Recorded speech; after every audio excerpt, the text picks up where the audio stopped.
Assalamualaikum warahmatullahi wabarakatuh.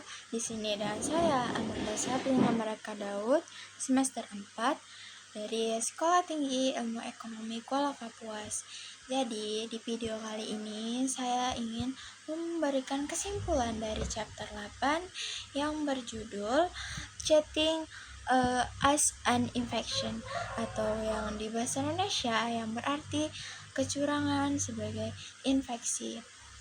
Di bab kali ini, sang penulis Ariely itu membuat perandaian infeksi bakteri itu sebagai cara untuk menjelaskan bahwa ketidakjujuran itu bisa menjadi infeksi atau menyebar atau menjangkiti orang-orang di sekitar kita, atau orang di sekitar kita melakukan kecurangan dan kita mengamati atau kita sering berinteraksi dengannya dan kita mengetahui dia melakukan kecurangan, itu juga bisa berdampak pada diri kita.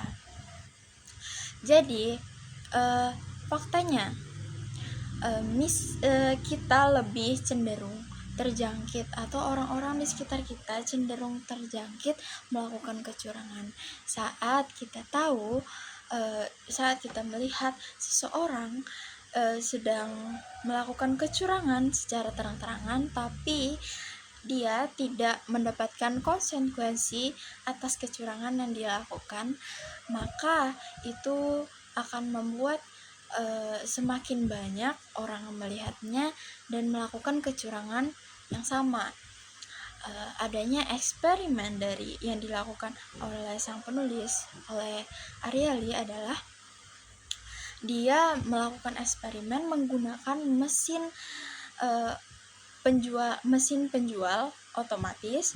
Jadi saat seseorang membeli atau saat seseorang mendapatkan permen gratis dari mesin tersebut, dia cenderung mengajak teman-temannya, orang-orang di sekelilingnya untuk ikut serta mendapatkan permen gratis tersebut.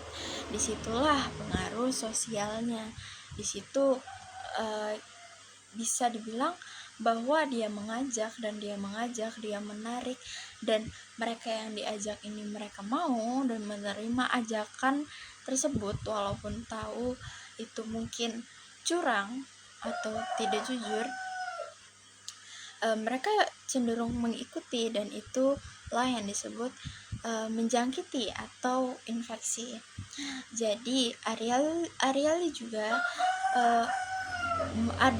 memiliki dua eksperimen lainnya, yaitu Madoff dan outsider Madoff. Madoff sendiri itu adalah ketidakjujuran yang menjangkiti orang-orang sekitar kita.